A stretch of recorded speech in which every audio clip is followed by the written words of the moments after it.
Boa tarde, pessoal. Bem-vindos. Sou Bernardo Ferraz, gerente de soluções da Elsevier, focado em e-books. Hoje trazemos o webinar de publicação de livros eletrônicos. Somente para reforçar um pouco como é que vai funcionar essa dinâmica, eu peço para todos que tenham dúvidas para que utilizem o botão de Q&A aqui do Zoom, que fica localizado na parte de baixo da tela. Adicionalmente, a gente vai lançar duas enquetes ao longo dessa dinâmica, uma agora no início da transmissão e outra no final. Então, sem mais delongas, eu vou apresentar os panelistas.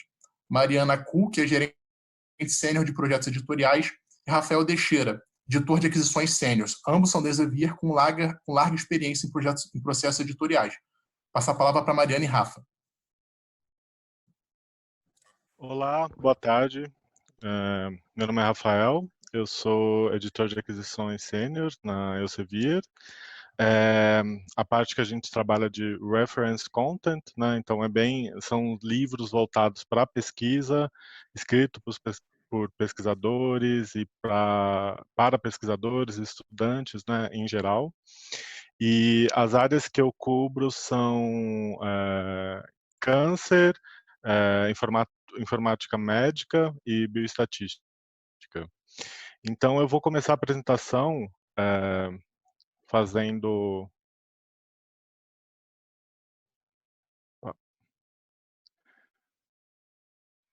Então,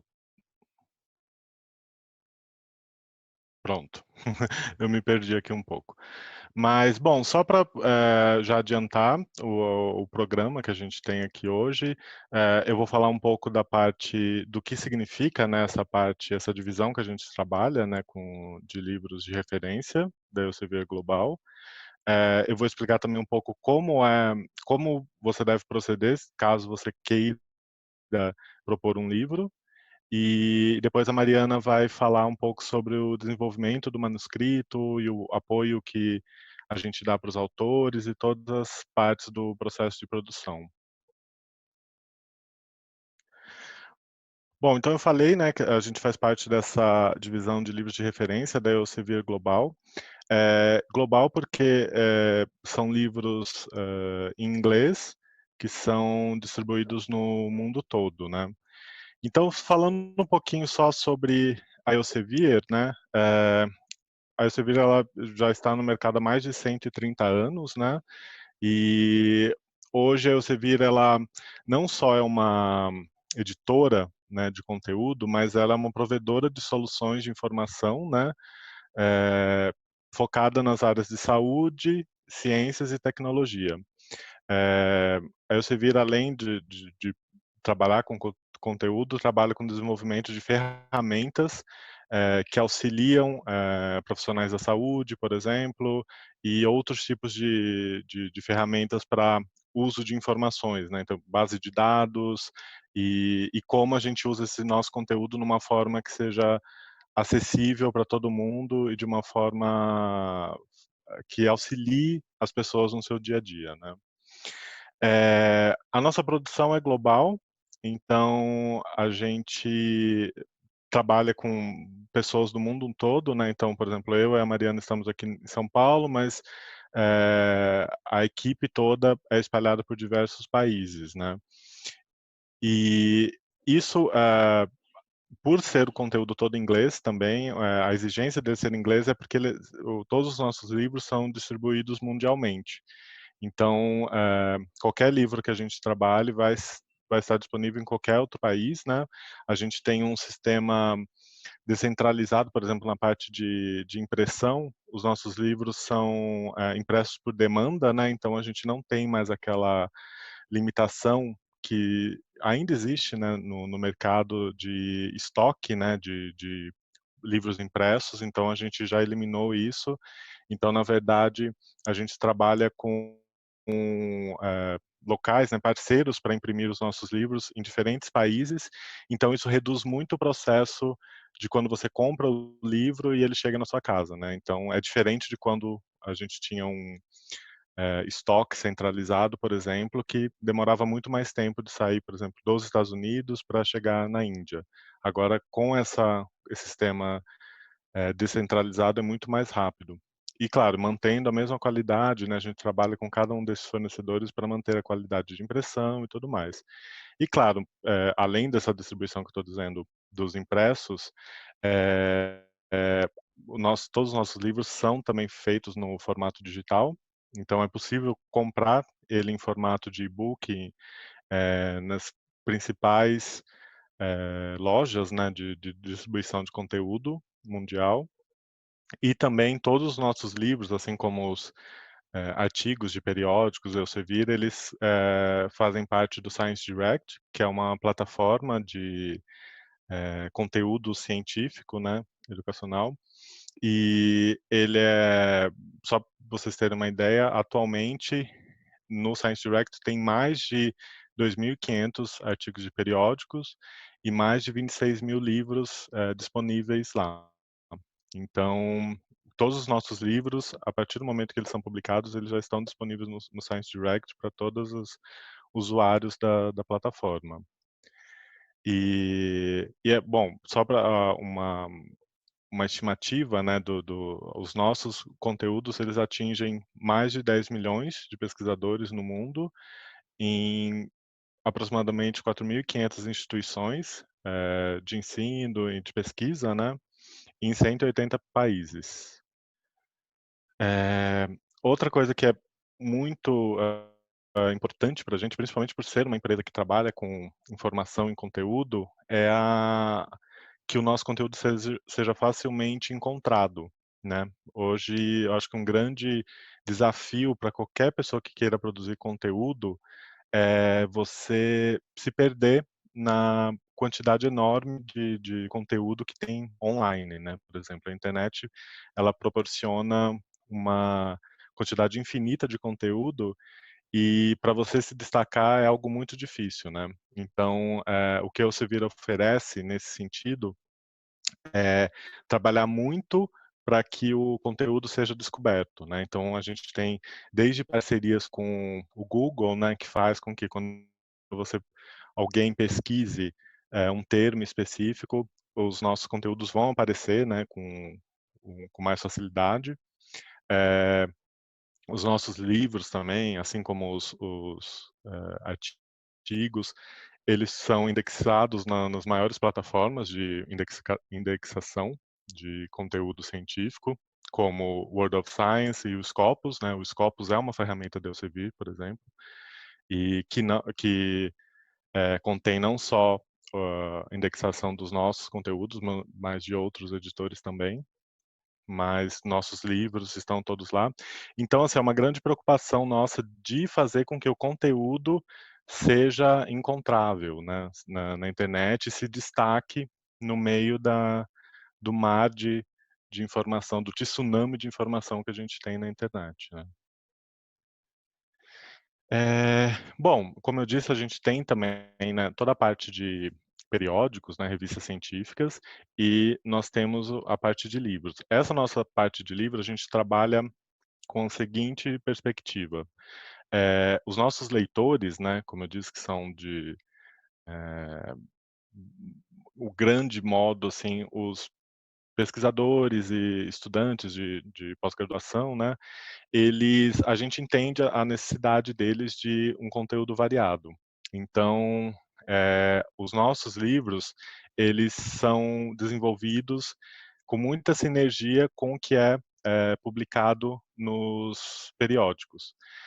A ideia é que, os periódicos, eles cumprem a função de trazer o conteúdo mais recente, né, bem focado, de nicho, com uma grande profundidade sobre um tema bem específico, né, e sempre traz, o que tem de mais novo na área, né. E já o conteúdo de livros, né, a gente pensa num conteúdo mais fundamental. Então, a gente pensa um conteúdo que seja já, de certa forma, solidificado no campo, né, e que sirva para introduzir alguém a um determinado campo ou a um determinado assunto. Então, a ideia é que, através de conteúdos como os que a gente desenvolve nos livros, a pessoa vai entender melhor o assunto, né, o tema, para poder se aprofundar nos artigos, né. Então, na verdade, a gente tem uma um ciclo, né? Porque principalmente usando uma plataforma como Science Direct, é muito fácil você navegar de um tipo de conteúdo para o outro, né? Então, porque isso é um hábito mesmo dos nossos leitores, assim, a gente consegue medir o hábito de leitura, né, como as pessoas usam o nosso conteúdo através dessas plataformas digitais. Então, a gente percebe que realmente existe essa grande necessidade de você, por vezes, pegar um conteúdo mais fundamental para conseguir realmente compreender um artigo e vice-versa, né? Essas coisas, elas andam juntas. E como a gente faz isso pensando no desenvolvimento dos livros, né? Como a gente tem toda essa estrutura dos periódicos, né, da Elsevier, a gente alinha a nossa estratégia editorial com essas áreas em que a Elsevier é bem forte, né? Então, nesse diagrama que vocês estão vendo, eu mostro um pouco as principais áreas, né, principais temas centrais que a Elsevier trabalha, né, com os periódicos, né, com os diversos periódicos que tem no mundo todo, e aí a gente organiza o nosso conteúdo de livros obedecendo essa ordem, né, desses conteúdos, que é uma forma justamente de pensar nisso, né? Então, se você é um pesquisador da área de ciência de alimentos, então você vai ter todas as revistas, né, os periódicos, e você vai ter também esse conteúdo mais fundamental que vai te ajudar a entender, por exemplo, algum tema novo que você não tenha ainda se aprofundado, para você conseguir acompanhar os mais recentes desenvolvimentos do campo, né? Então, isso é uma vantagem, né, estratégica que a Elsevier tem, por ter tanto tempo já de tradição e de trabalhar nesse mercado de conteúdo científico e de ter essa estrutura grande de periódicos científicos, né, que é o que traz para a gente não só informações, né, sobre os hábitos de leituras e mais ainda o que está sendo produzido e pesquisado no momento, que isso serve para basear nossas decisões do que vai ser publicado, que áreas que a gente vai focar mais. É, agora eu vou explicar um pouquinho como funciona essa parte de desenvolvimento, né, da ideia de um projeto de livro. Existem duas maneiras, né, basicamente, que a gente, pensando nós, como Elsevier, como a gente desenvolve os nossos livros. Existe, o meu trabalho como editor de aquisições é justamente pensar o que vai ser publicado e desenvolver os projetos junto com os autores, né, ou editores do livro, trabalhar com eles nesse conceito inicial e o foco do livro e algumas coisas que eu vou apontar aqui na frente, e apresentar esse projeto internamente para ser aprovado e a gente começar a fazer o desenvolvimento do trabalho. Da minha parte, eu posso tanto fazer, na verdade eu faço de duas maneiras esse trabalho. Eu tenho uma captação ativa, né, que eu vou atrás dos pesquisadores, então, através dessas ferramentas que eu comentei, né, a gente tem uma ideia do que está sendo pesquisado no momento, o que as pessoas estão lendo, o que elas estão procurando e não encontram, por exemplo. Então, isso ajuda na decisão do que vai ser, do que eu vou focar, né? Então, eu tenho ideias de temas que são relevantes e também baseado em várias conversas com os autores, com pesquisadores e frequentando muito reuniões científicas, né, congressos internacionais. Então isso a gente junta o nosso conhecimento empírico, né, por estar em contato com a área e esses dados que a gente tem. E daí pode surgir uma ideia e através desse tópico que foi decidido, eu posso eventualmente ir atrás de pesquisadores, professores que trabalham nessa área, né. A segunda forma é quando a gente recebe uma proposta já, né. Então vários pesquisadores, eles já estão interessados, têm uma ideia de livro, e eles submetem essa ideia para a gente, que é avaliada, que eu vou explicar aqui o processo, e eu trabalho, né, também com esses autores para formatar o projeto para ser apresentado para a editora. Então são esses 2 caminhos, basicamente. Mas antes disso, né, existe sempre aquela questão em que momento que você percebe que você já pode propor um livro, né, assim, quais são os critérios básicos para você tomar essa decisão. Então, basicamente, você tem alguns critérios, né. Pensando nos lados, assim, na questão do que não deve ser publicado ainda ou não está, maduro o suficiente nesse momento, né. Então, se você quiser publicar resultados de uma pesquisa que você fez há 10 anos atrás, por exemplo, e sendo que o campo já evoluiu, já apresentou outras coisas. É o tipo de conteúdo que não vai agregar valor para os leitores, né. Então, assim, não é algo que vai ser impactante pra comunidade científica. Então, pesquisa desatualizada não é uma boa maneira de pensar num conteúdo para publicar. Outra coisa é tentar duplicar um material que já foi publicado, né. Então, ou seja, ou publicou um livro e depois, de um tempo tenta fazer só alguma alteração e tentar propor de novo, ou isso também vale para artigo, né, se você já tem um artigo publicado, não basta simplesmente mudar um pouco a formatação e tentar apresentar de novo, né, na verdade, o que vale, a gente sempre pensa em qual o valor do que vai ser publicado para os leitores, né, então tem que ser, material inédito, né, algo que realmente contribua para o campo de pesquisa.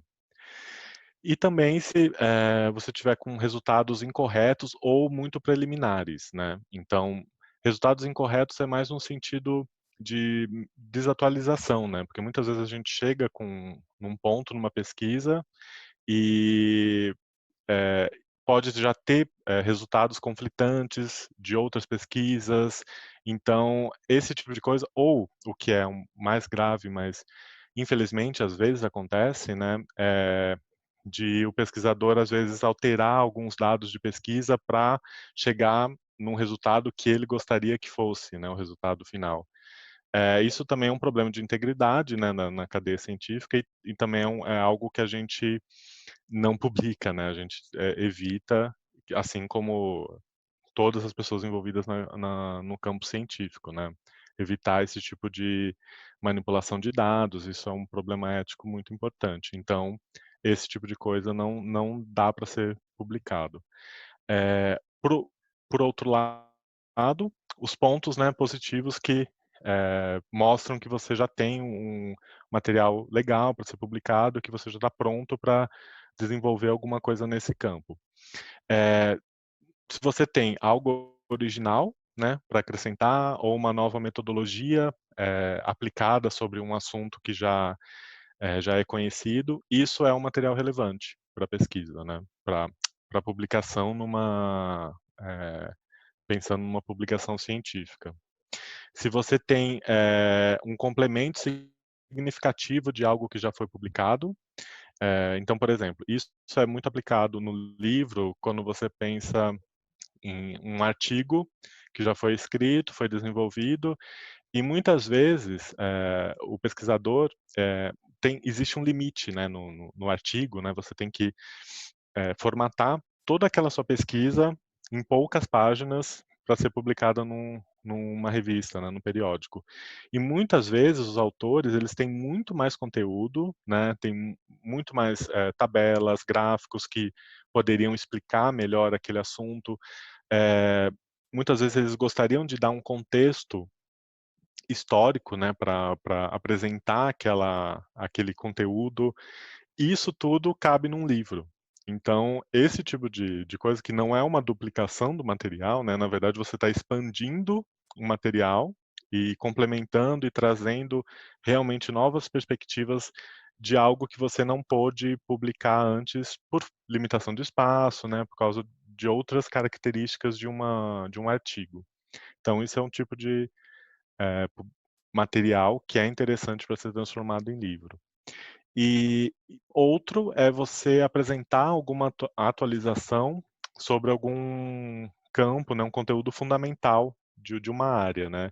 Como eu disse, os livros a gente pensa muito nisso, né, como algo que seja o alicerce ali, né, daquele conhecimento científico, e se você muitas vezes é importante que esses conteúdos que já estão solidificados, que eles sejam revistos, apresentando desenvolvimentos recentes, novas perspectivas, né.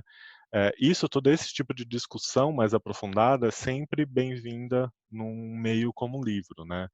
Então, tendo esses parâmetros em mente, você consegue discernir ali, mais ou menos o que vai ser um livro realmente relevante para esse tipo de leitores que nós temos, né.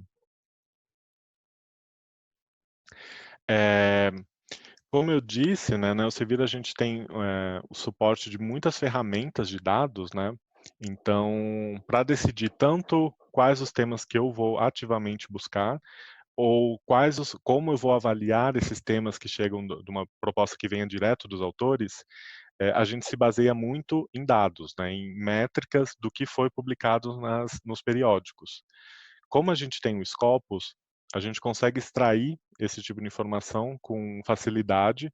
Então, por exemplo, o que está nesses slides são algumas informações sobre a área geral de câncer, né, que é uma das que eu cuido.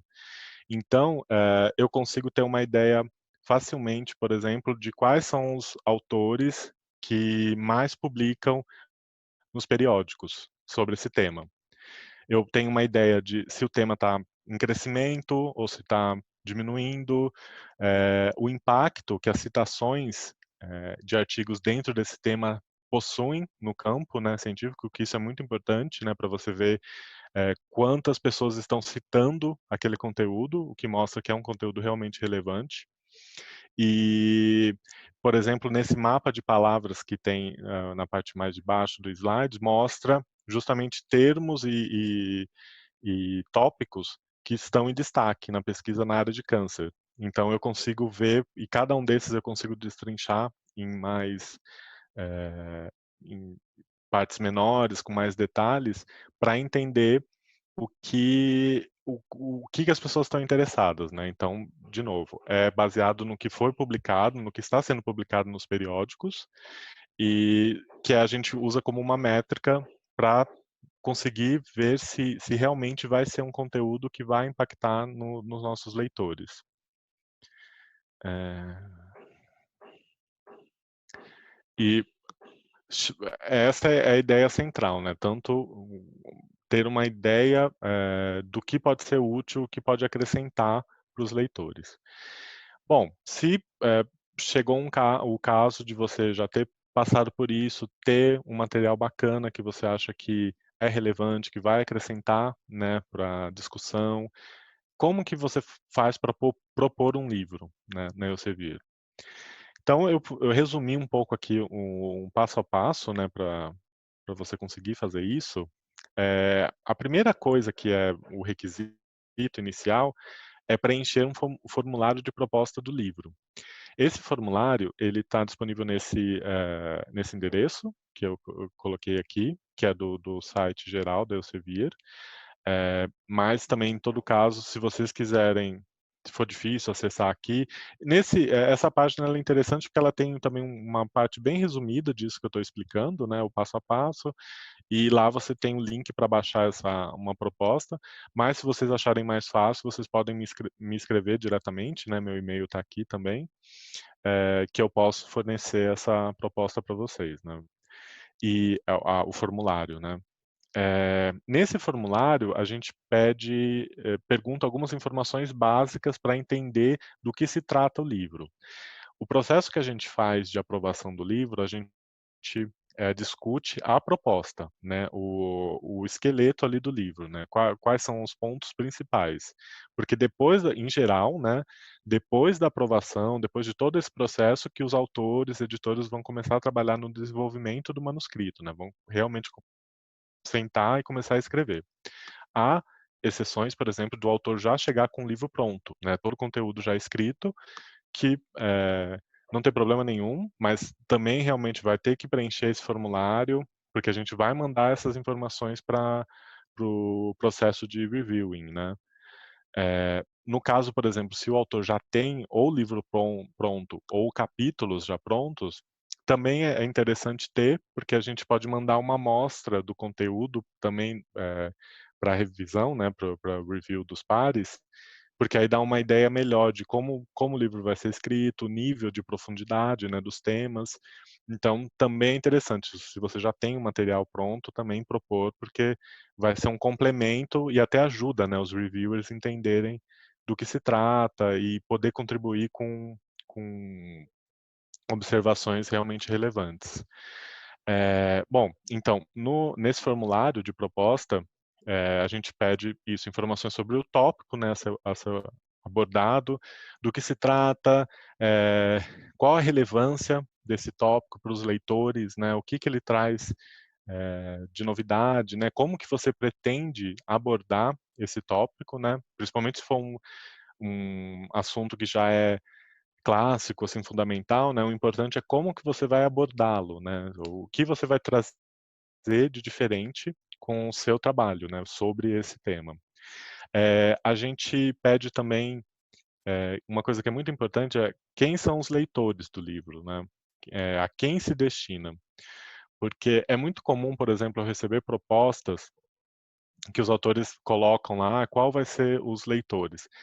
Eles colocam várias áreas, por exemplo, sabe, e achando que isso vai facilitar o livro ser aprovado ou isso vai ser mais bem visto. Não é bem o caso, porque na verdade a gente, por mais que a ciência está cada vez mais interdisciplinar, é sempre bom você ter, alguns leitores em mente quando você está desenvolvendo conteúdo. Porque, você tem que pensar nos diferentes níveis, né, de profundidade que você vai dar no conteúdo. Então, é bom você ter uma ideia clara de para quem você está escrevendo o livro, claro, tentando não limitar, né, então você colocar desenvolver o conteúdo de uma forma tão, de nicho, assim, tão centrada que não provavelmente não beneficie pessoas de outras áreas, mas é importante você saber para quem você está escrevendo. Não é para todo mundo, né, é para pessoas que vão se beneficiar daquele, de conhecer melhor aquele tema, né, para poder se desenvolver os seus trabalhos, as suas pesquisas ou ser um material de suporte na licenciatura, né, quando tiver aula. Então é muito importante você ter uma clareza de quem você acha que vai ser o principal leitor ali do seu livro, né. E a gente também pergunta quais são os recursos, né, a mais que você vai trazer com esse livro, né, então, ilustrações, gráficos, fluxos de trabalhos, metodologias, tudo isso conta, porque é o tipo de coisa que a gente sabe que os leitores gostam, assim, principalmente, por exemplo, quando você consegue resumir bem um algo complexo através de um fluxo de trabalho ou de um organograma, esse tipo de conteúdo é muito relevante, assim, porque ele acaba ajudando a sintetizar, né, o que você está querendo dizer, e para o leitor é algo de fácil consulta, né. Então, esse tipo de recursos a mais que você vai apresentar para o leitor é sempre muito bem-vindo.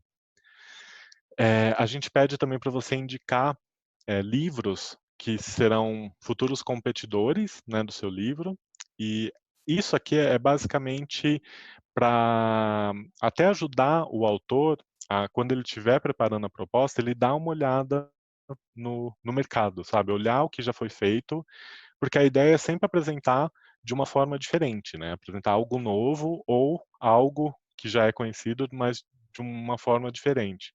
Então é muito importante para o autor, ou o editor, né, quando ele está desenvolvendo essa proposta, esse conceito do livro, que ele saiba o que está sendo desenvolvido também nos outros livros que já existem, né, e até para poder falar assim, olha, eu conheço esse livro, o meu, eu vou abordar esse tema, mas eu vou apresentar de tal forma, eu vou acrescentar tal coisa, eu vou atualizar, porque no momento que esse livro foi publicado, já surgiram outras técnicas, por exemplo, então é importante ter essa visão do que já existe, né, nessa área, para você poder preparar com essa visão, né, do que o que mais eu posso contribuir com o campo científico. A gente pede também uma lista, né, dos capítulos. Não precisa ser os capítulos finais, né? Se você não precisa saber exatamente todos os capítulos e nem o título exato do capítulo, né? O que a gente quer saber é quando você faz uma lista de capítulos, a gente consegue, e principalmente o reviewer que vai avaliar a proposta, ele consegue entender o que você vai abordar no livro, né? Quais são os temas, o encadeamento das ideias também, isso é muito importante, né? Para mostrar que isso é que o livro tem uma cadência, né? Que você pensou nisso, né? Como que vai desenvolver de um capítulo para o outro? Isso é bem interessante, né? Então a gente pede que isso já esteja na proposta, porque é tudo material que vai facilitar para os reviewers, quando eles forem ver, eles entenderem exatamente do que você está falando. E também, se for um caso de livro editado, né, um livro que você vai chamar colegas para escrever capítulos, é importante colocar uma lista de autores, né, que você pretende trabalhar. No momento que você está desenvolvendo a proposta, não precisa ser todos os autores que você já conversou, que já é, concordaram em participar do livro. Na verdade, a gente precisa dessa lista de autores, mais uma vez, para poder ajudar os reviewers a entenderem o nível de experiência que vai estar envolvida no desenvolvimento do manuscrito. Então, você listando quem são essas pessoas, né, o reviewer vai poder entender, bom, então são todos pesquisadores sêniores, então vai ser um tema bem aprofundado, ou são pessoas mais da área da indústria, ou é um mix dos dois, sabe? Então isso é muito importante para pensar na proposta, e é bom apresentar isso porque dá um parâmetro de como vai ser desenvolvido o manuscrito, já que o que o reviewer vai avaliar é só a proposta, né, nesse primeiro momento. Então, se você já tem a proposta, você preenche o que está lá, você pode enviar tanto para esse e-mail geral, que é um e-mail, esse author query, é um e-mail que eles recebem propostas mesmo, e eles já estão preparados para ver qual proposta, qual é o tema, e aí eles passam para os editores de aquisições de cada área, né? Como eu disse, eu tenho algumas áreas, e cada colega é responsável por outras áreas. Então, se você mandar para esse e-mail geral, eles vão fazer exatamente isso. Eles vão pegar, vão ver qual é a área geral e vão passar para o editor de aquisição mais apropriado para poder seguir, né, com esse trabalho. De novo, se vocês preferirem mandar diretamente para mim, eu posso fazer essa mesma coisa, ver o material, ver qual é a área mais apropriada para desenvolver isso, e eu passo para algum colega meu que seja da área pertinente do que você está propondo, né, no livro. E claro, se for dentro das minhas áreas, eu que vou fazer esse trabalho com vocês, né.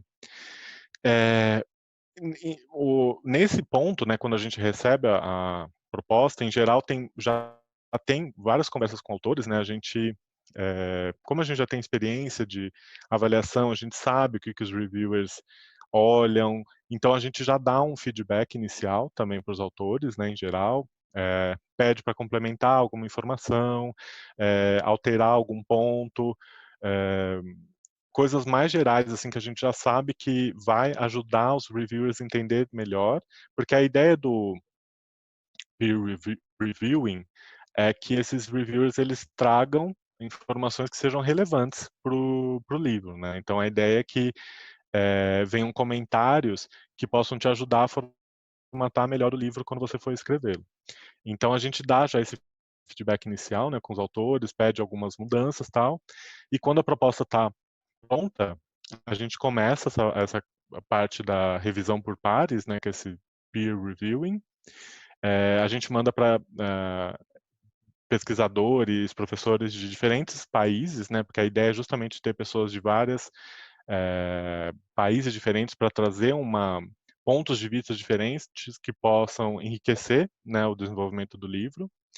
E o resultado desses comentários deles a gente manda direto de volta, né, para os autores, os editores, para eles avaliarem e verem o que contribui ou não, né, na proposta, o que eles podem acrescentar ou não.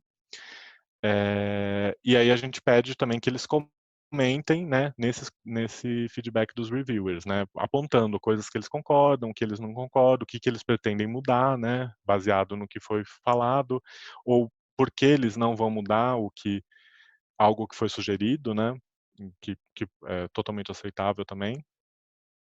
E recebendo esses comentários do autor, eu tenho que preparar diversos materiais que já são relacionados com quando o livro vai ficar pronto, né? Porque a gente pede também nessa proposta, por exemplo, quando que o autor acha que vai terminar de escrever o livro, né? Então ter um deadline, porque a partir disso a gente já planeja todo o desenvolvimento do livro, né? Quanto tempo que ele vai ter de produção, para saber quando ele vai ser publicado.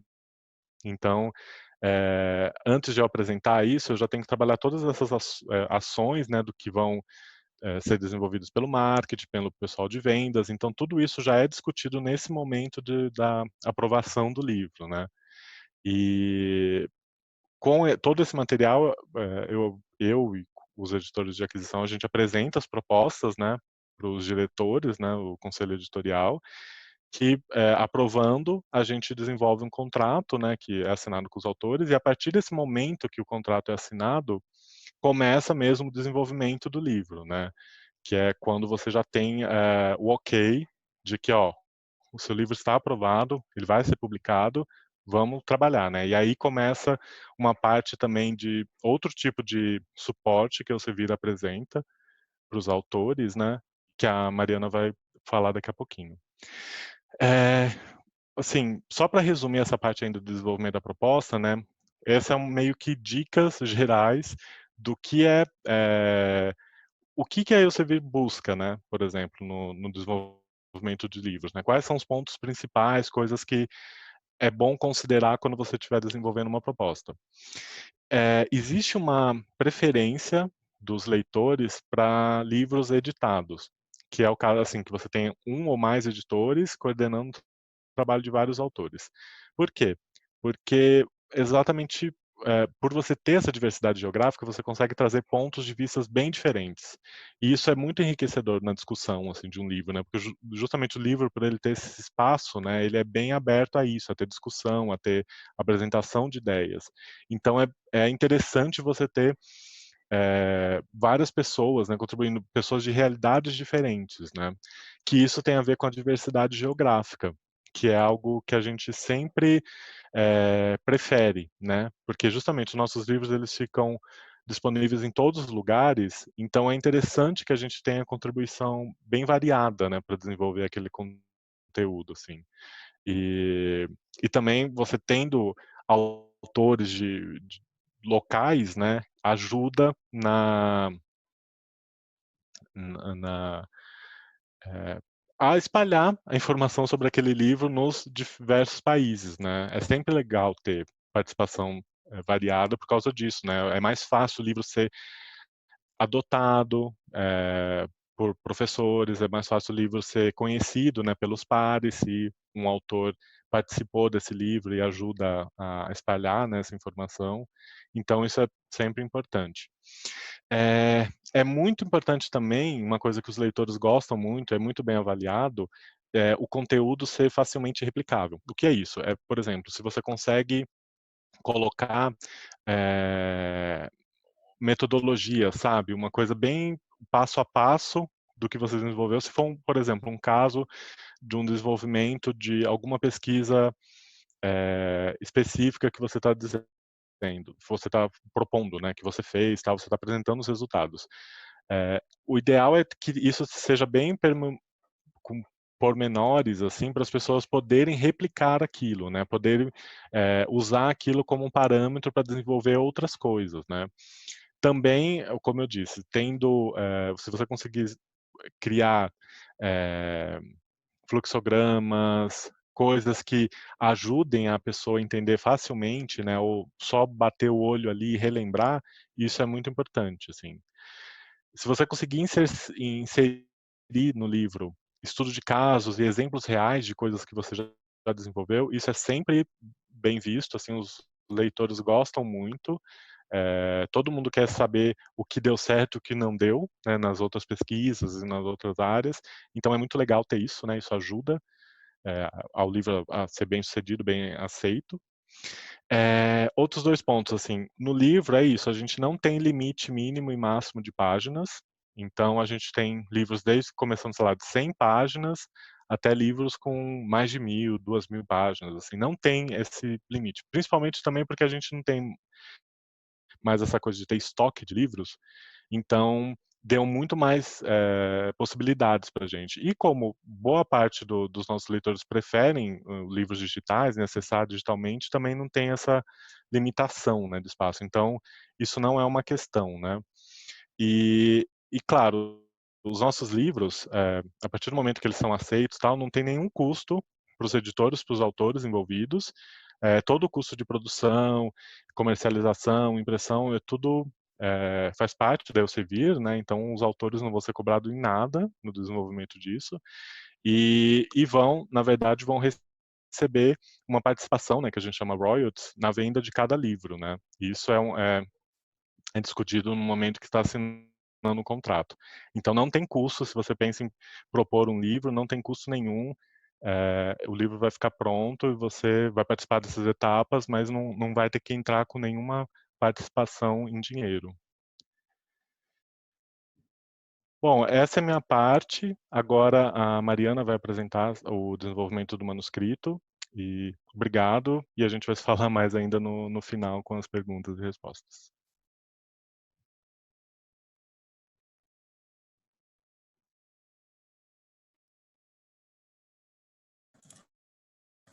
Olá, eu acho que... Deixa eu ver se eu consigo ligar a câmera aqui.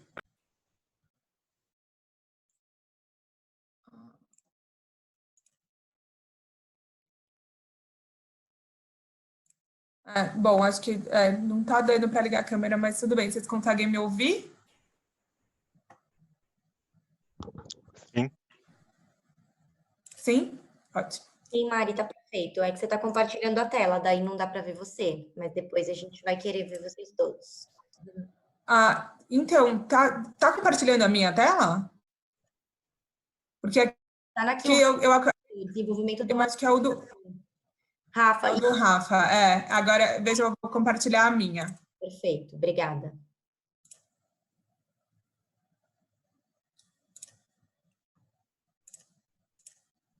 Aqui. Bom, eu sou a Mariana, eu sou editora de desenvolvimento, que, enfim, basicamente também uma gerente de projeto editorial. Eu estou na Elsevier há 6 anos e no mercado editorial já quase há 10. A minha experiência no nicho de publicação científica veio com a Elsevier e foi, enfim, que continua sendo uma grande escola para mim e é uma grande satisfação trabalhar nessa área. E, bom, a publicação do livro, ela se baseia em 3 partes. Primeiro, essa que o Rafa dividiu com vocês, que é da aquisição do livro. E aí, uma vez que o contrato é assinado, que passou por todo esse processo de revisão de proposta e tal, o projeto vai ser designado para uma editora de desenvolvimento, que em inglês a gente chama de Editorial Project Manager, e a editora de desenvolvimento é quem vai acompanhar o autor, o editor, durante toda a publicação do livro, durante todo o desenvolvimento do manuscrito, porque justamente como o Rafa falou, muitas vezes o manuscrito não está pronto, então a editora de aquisição, assim, a gente não vai editar e nem revisar o conteúdo, porque, enfim, a gente não está apta para isso, mas a gente vai auxiliar o autor na questão de prazo, na formatação do manuscrito, enfim, quando o livro é editado, fazer uma ponte entre os autores e o editor, auxiliar na questão de copyrights, de figuras, de contratos com os autores, toda a parte burocrática. Uma vez que o manuscrito está pronto, esse manuscrito vai para produção e a nossa produção fica localizada na Índia. Então, a gente tem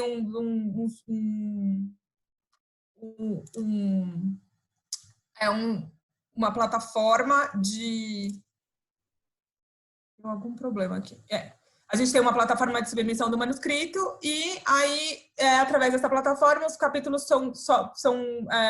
os autores fazem um upload dos manuscritos e os manuscritos a gente passa para a nossa parte de publicação e da produção na Índia. Aqui eu fiz um fluxozinho rápido de como é mais ou menos esse processo. Então, assim, a gente tem um contrato assinado e aí a gente tem a parte do desenvolvimento do manuscrito. Para vocês terem uma ideia, normalmente o desenvolvimento do manuscrito dura quase 1 ano. Então, que entre idas e vindas de prazo, então a gente estabelece mais ou menos de 3 em 3 meses uma quantidade de capítulos entregue, a gente analisa para ver se está tudo dentro dos nossos padrões. E a gente tem um time de copyright coordinators que vai ajudar os autores a procurar permissão para as figuras, ou enfim, todo esse processo burocrático. E uma vez que o desenvolvimento do manuscrito está pronto, o livro vai para a produção. Na produção, o manuscrito vai ser preparado e revisado. Depois ele vai passar por uma diagramação e também pelo processo de capa. Aí a gente tem as revisões das provas em PDF. Então, as provas são... depois que o livro é diagramado, as provas são mandadas para os autores e para os editores por e-mail. Os autores e os editores, a gente tem um site também que se chama Proof Central, e aí marca-se todas as possíveis revisões. Eu vou falar disso um pouquinho mais para frente.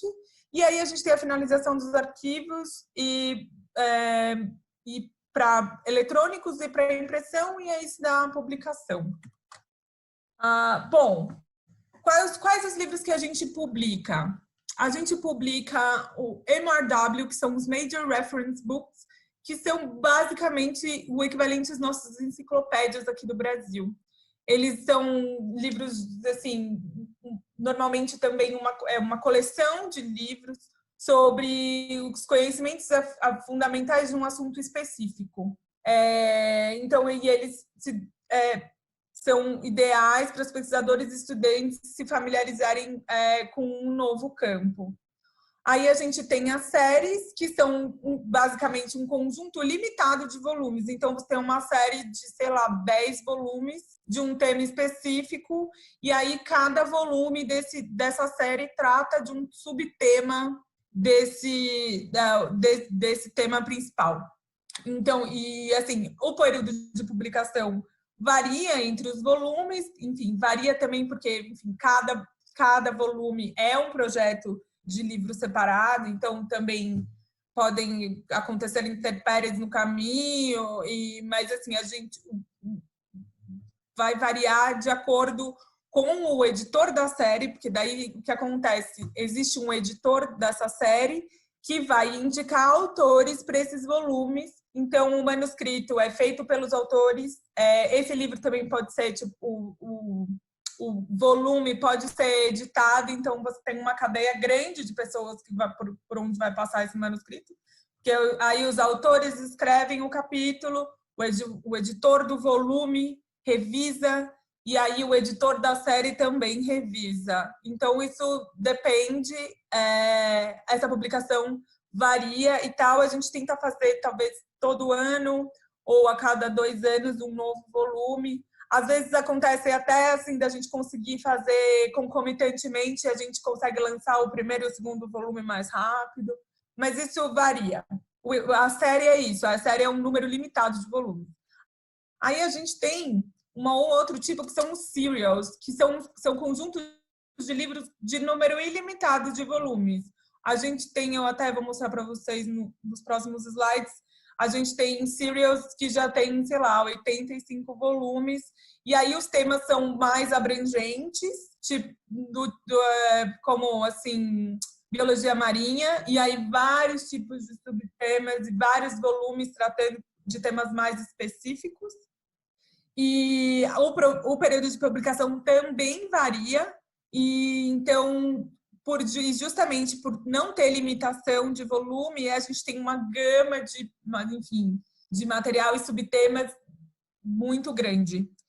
E esses também são destinados a pesquisadores e estudantes que desejam estar atualizados sobre temas específicos, porque como tem essa periodicidade, como tem muito volume, a gente consegue publicar de maneira bastante diversificada.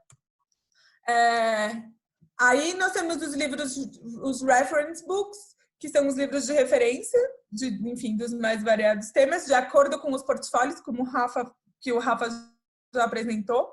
E, enfim, por ano a gente, por exemplo, eu trabalho hoje com um portfólio de engenharia e, enfim, mais uma parte de alguns outros, mas assim, o portfólio que eu trabalho principalmente é engenharia, então todo ano a gente tem um volume de livros para publicar em engenharia. Então, assim, até porque isso vai ser o pacote de livros de engenharia do Science Direct, que é comprado pelas universidades do mundo todo. E aí, por último, a gente tem os Hot Topics, que são livrinhos menores, de 150 a 200 páginas normalmente, sobre os temas quentes e atuais de uma certa área específica. E aí, como eles são menores, eles são mais diretos, de um conteúdo mais direto, né? Não é um conteúdo tão extenso.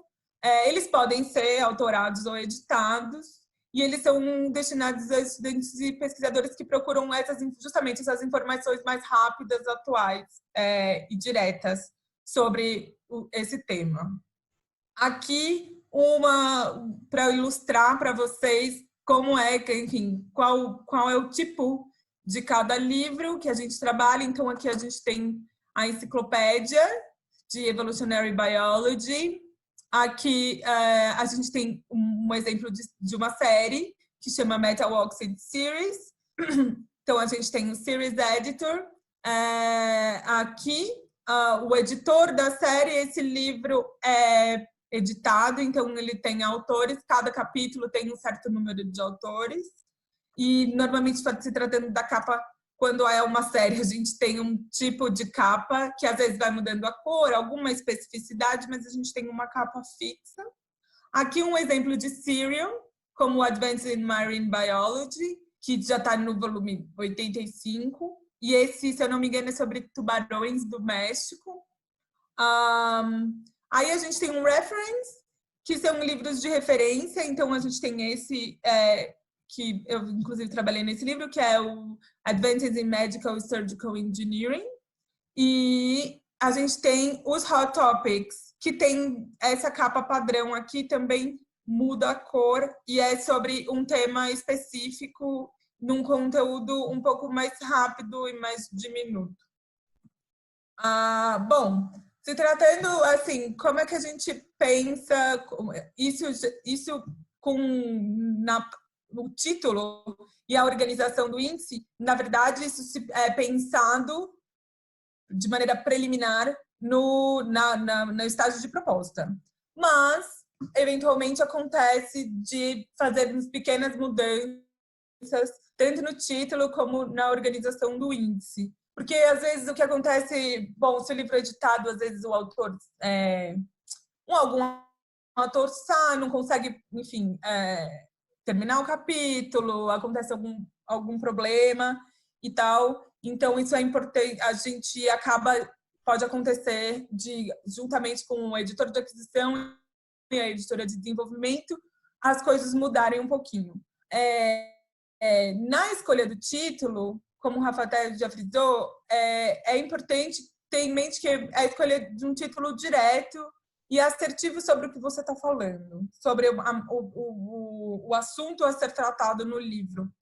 Porque, além de ser algo, enfim, de mais fácil compreensão para o autor, enfim, e quando você faz um título muito grande,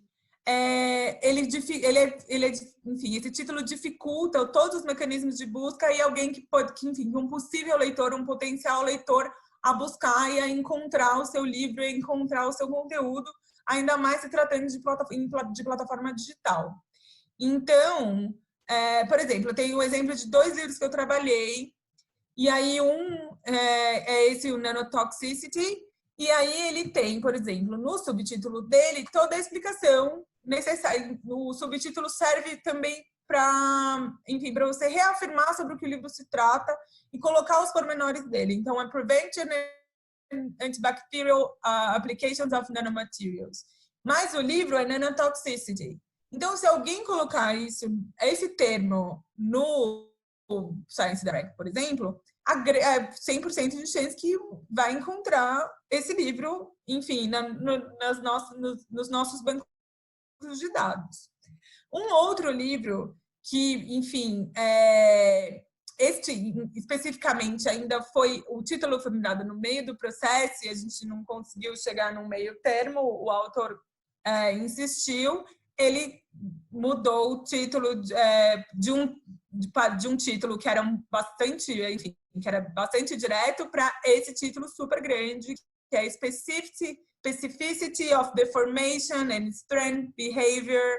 Então, assim, se alguém de Social Science vai procurar Behavior, talvez apareça esse aqui, que não tem absolutamente nada a ver, porque é tipo Elements of Concrete Structures. Então, é muito importante você, desde o título, já dizer para o leitor de que se trata o que você está escrevendo e o que você está publicando. Bom, depois a gente pensa no índice. Então, mesmo com a possibilidade dos livros, dos capítulos dos livros serem acessados separadamente, a organização de um bom índice é fundamental. Porque é importante criar uma narrativa e, como o Rafa mesmo disse, uma cadência de capítulos. E daí, por exemplo, onde vão ficar os case studies, sabe? O que é elementar e essencial sobre esse assunto primeiro, e depois se desenvolve casos específicos. É sempre possível, enfim, não quando o livro já está na produção é mais complicado, mas durante o desenvolvimento é possível encaixar capítulos e mudar a ordem tranquilamente, e isso o autor e o editor vão tratando com a editora de desenvolvimento numa boa. Mas é importante ter isso em mente para o livro não ficar um Frankenstein e uma bagunça, e enfim, e não fazer muito sentido para quem vai procurar esse livro, para quem vai encontrar e pesquisar sobre o tema. E aí, bom, no geral, elementos de um bom manuscrito, extensão de capítulo, a gente faz uma continha básica que 500 palavras normalmente dá uma página de livro diagramado, que é uma página do livro que quando você abre o livro, você, enfim, com a cara do livro, página com cara de livro, não página com cara de Word. Então, a gente normalmente sugere que um capítulo tenha de 8.000 a 10.000 palavras, que dá mais ou menos de 16 a 20 páginas, que é um tamanho razoável para um capítulo tratar de um subtema e tal. Então, assim, é importante também, no caso do autor e do editor, olhar para o tamanho dos capítulos, porque um capítulo de 2.000 palavras, a não ser que seja assim, algo muito, né, muito breve realmente, e um capítulo de 30.000 fica algo muito discrepante no livro. Então, é importante também dominar um certo poder de síntese e manter uma consistência por todo o livro. E daí, então, a gente faz essa continha e também tem a questão das imagens que contam certos espaços. A gente calcula que de 2 a 3 imagens dá uma página de livro diagramado. Lembrando que também a gente faz uma conta preliminar no estágio de proposta. Então, quando a proposta é feita, há também uma certa...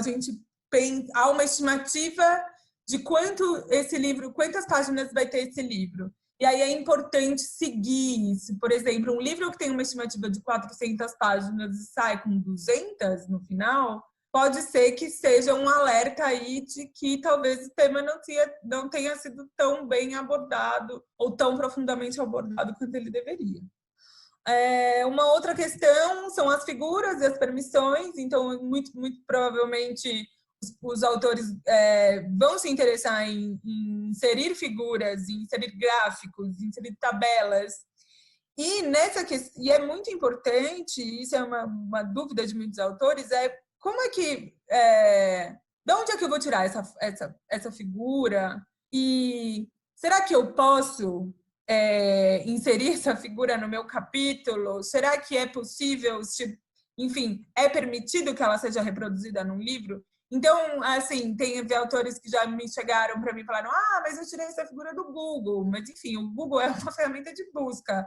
Tem que achar exatamente qual é a fonte e se é possível reproduzir essa figura em outros meios, em outros veículos, né? Num livro, por exemplo.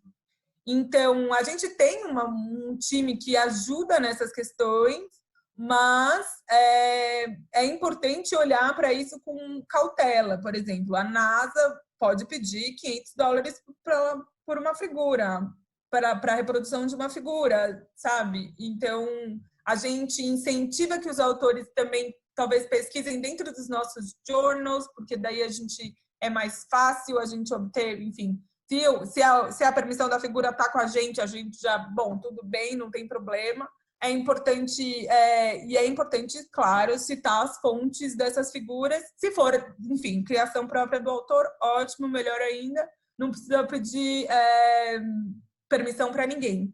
Mas essa questão das figuras e dos desenhos e gráficos, tal, isso é muito importante na hora de você pensar o seu capítulo e de pensar o seu manuscrito.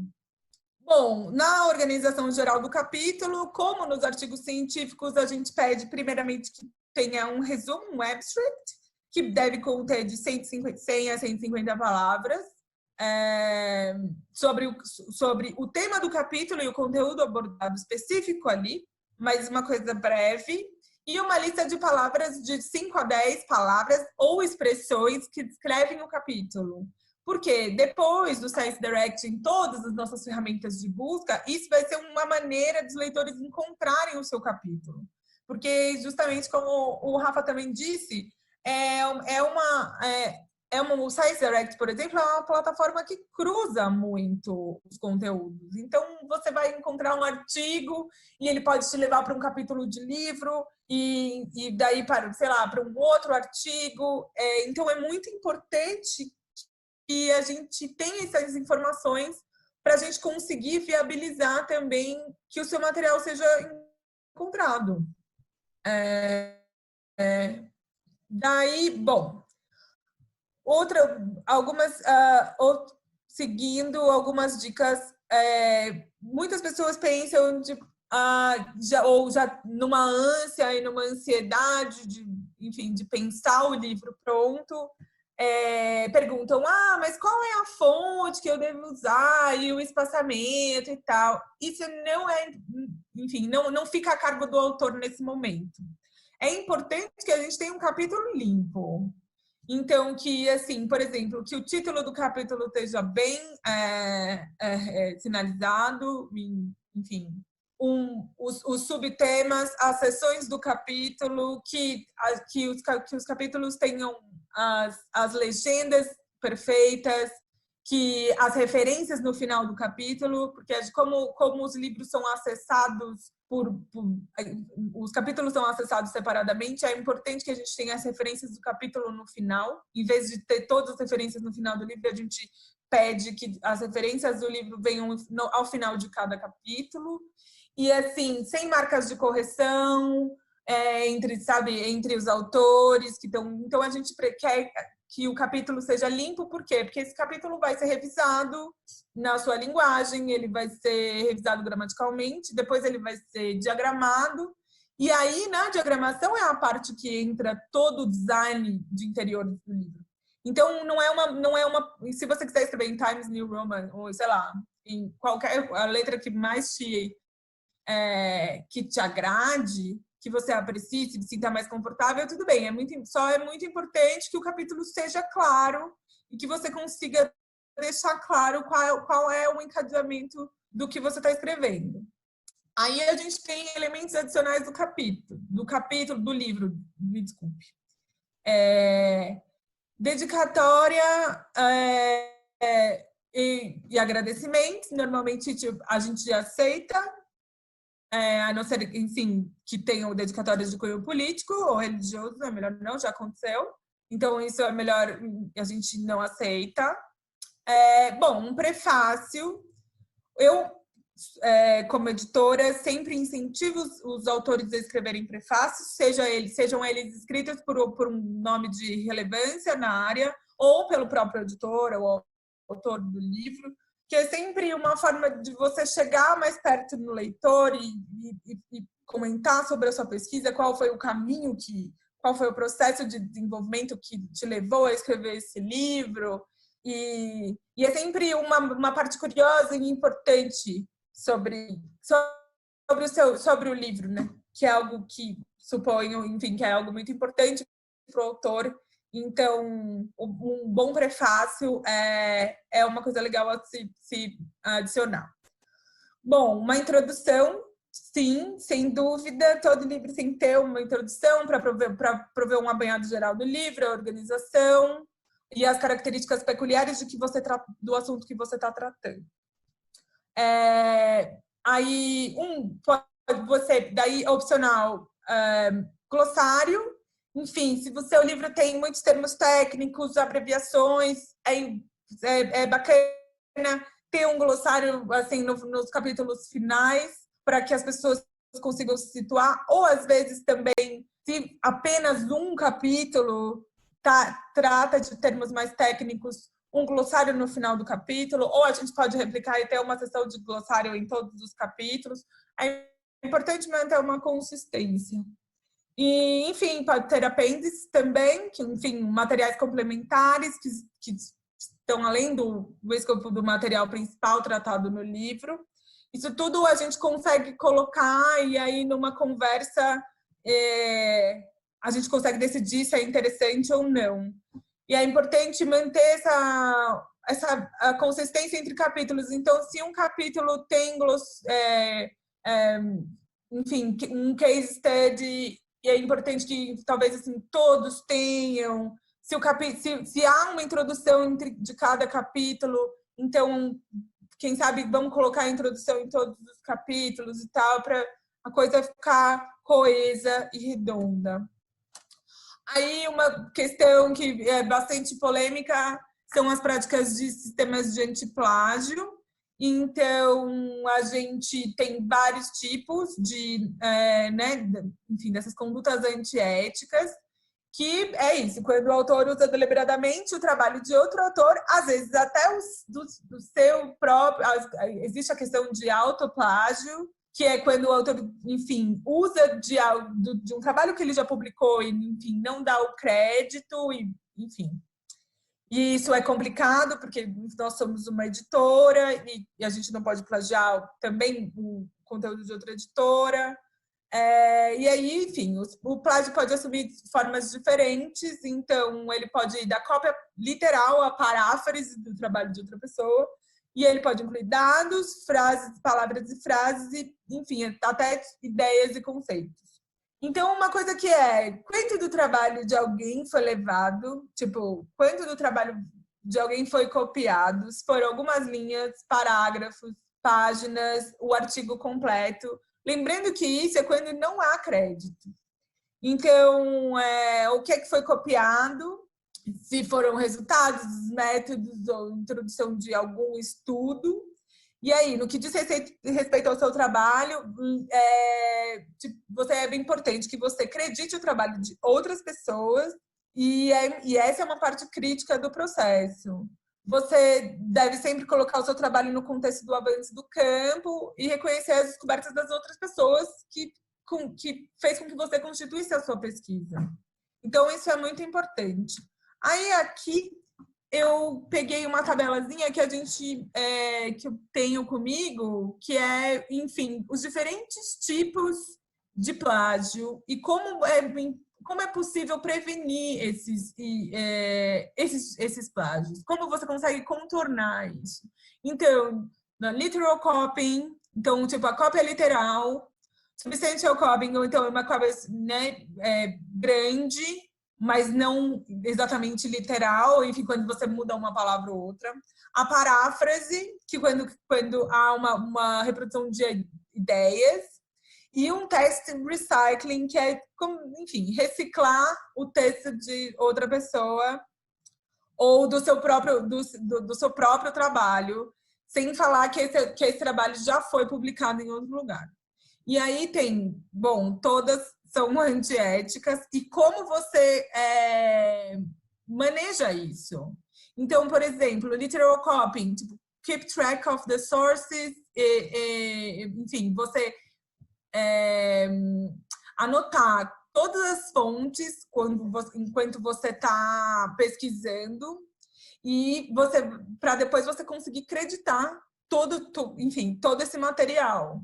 E aí que é importante você usar, enfim, citação, referência. Se vocês quiserem, depois eu posso mandar essa tabelinha aqui, porque ela é grande, e eu acho que não vai dar tempo da gente passar ponto por ponto. Mas é uma tabelinha que é bastante importante e eu acho que é um bom guia para você pensar, será que isso é plágio? Será que não? Eu acho que pode ajudar bastante. Aí, para além disso, existem ferramentas e softwares anti-plágio, inclusive de graça na internet. Então, tem esse Double Checker, que, se eu não me engano, ele tem uma versão gratuita. Tem o Authenticate, que é o que nós usamos na Elsevier, e a gente consegue, por exemplo, fazer uma conta para o autor ou para o editor, ou, se ele preferir, ele pede para a auditora de aquisição, a gente passa os manuscritos no Authenticate, e depois ele gera um relatório em PDF que você consegue ver exatamente da onde, enfim, ele faz um apanhado geral entre as revistas científicas, nos documentos de todo o conteúdo online, e aí a gente consegue identificar a porcentagem de plágio. E aí, enfim, você consegue tirar a citação e tal. É bem interessante e dá um bom panorama de como é que está o trabalho. Enfim, e aí, se a porcentagem for muito alta, a gente volta para o autor e a gente tem uma conversa e como que a gente pode contornar isso e mudar o manuscrito e corrigir. Bom, daí já na produção, quando o manuscrito já está pronto, já passou pelo Authenticate, já passou pela revisão se o livro é editado, os capítulos passam pela revisão do editor do livro e tudo já está redondo, o manuscrito está pronto para ir para a produção, o manuscrito é enviado para a Índia, como a gente disse, e a partir desse momento, que o processo de produção dura normalmente uns 6 meses, no máximo, a revisão e a preparação do texto, que é basicamente o texto vai ser lido e, por exemplo, se há partes, excertos do texto que não fazem muito sentido, ou que o encadernado sabe que existem, sei lá, um parágrafo complicado e tal, ele pode ser reescrito de maneira que não perca, enfim, o escopo. E depois ele passa por uma preparação e depois ele passa por uma revisão gramatical que pega coisinhas menores, que é erros de digitação, erros de pontuação. Então, isso é uma coisa, por exemplo, para autores brasileiros. Há sempre um receio muito grande em escrever em inglês e tal. Não há problema, assim, é importante ter um domínio da língua, né? em inglês, mas é possível, por exemplo, eu tenho muitos autores, assim, muitos, 60% talvez, do Oriente Médio. Índia, Irã, Tailândia, Vietnã, enfim, muita gente que não é native speaker, mas domina razoavelmente, e principalmente o léxico do assunto que a pessoa pesquisa. Então, talvez assim, tenha um inglês instrumental, como a gente diz, mas não seja fluente. Então, enfim, o texto escrito em inglês numa qualidade razoável é possível. É importante, enfim, saber o inglês, porque você vai falar com as editoras de desenvolvimento. A gente tem 4 times, então são 5, na verdade, são 2 nos Estados Unidos, 2 na Inglaterra e só um aqui no Brasil. Então, a chance de você também lidar com uma editora de desenvolvimento que só fala inglês é muito grande. Então, é importante. Mas eu tenho autores brasileiros, sim, não muitos. Agora, eu acho que eu tenho alguns projetos, uns 4 projetos. Normalmente, eu trabalho com 65 projetos ao mesmo tempo, então é uma porcentagem pequena. Mas é possível e, enfim, eu acho que é importante também que os autores brasileiros pensem sobre isso, publiquem mais em inglês, viabilizem o seu trabalho em outra língua. É bem gratificante, assim. E não, enfim, eu acho que a pesquisa brasileira não deve nada para a pesquisa de nenhum outro lugar do mundo. E, justamente, se você tem alguma insegurança quanto ao seu texto e tal, esse texto vai ser preparado e vai ser revisado. E se, enfim, a gente vai, se por um acaso acontecerem discrepâncias e tal, a gente consegue contornar. Bom, aqui, assim, a gente tem templates de diagramação que a gente trabalha. Isso aqui é só para ilustrar para vocês. Então, isso enfim, é a página de rosto de alguns tipos de templates que a gente tem. Então, pode ser uma coisa mais clean, pode ser, alguns têm um pouco mais de firula, depende. Isso em preto e branco, normalmente para livro, na hora do livro impresso, mas no livro digital ele é 4 cores.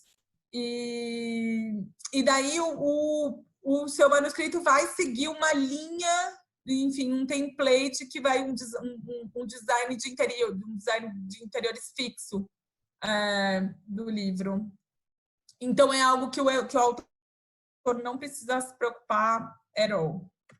Aí, bom, finalizando, existe o processo de capa, e aí o processo de capa se dá normalmente 8 meses antes da publicação do livro, para que a gente possa planejar toda a divulgação no nos canais e nos parceiros.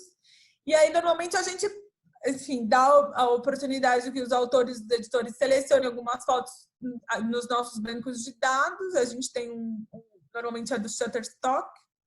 E a gente também, enfim, se há uma foto que seja do gosto dos autores e dos editores, eles tenham a permissão por escrito que a gente pode publicar isso, a foto na capa, não há problema. Aí a gente manda a foto para o nosso time de design e eles mandam de volta uma seleção de 4, 5 diferentes tipos de design de capa. E aí, juntamente, a gente também pensa no texto da capa de trás, que normalmente é elaborado em conjunto o editor de desenvolvimento e o autor, e usando o texto lá da proposta. Claro que pode mudar e não há problema, mas é um textinho um pouquinho menor que descreve o livro, as características principais do livro e as bios dos autores no final. Aqui, um exemplo de uma capa. Esse é de uma série da Micro and Nanotechnologies.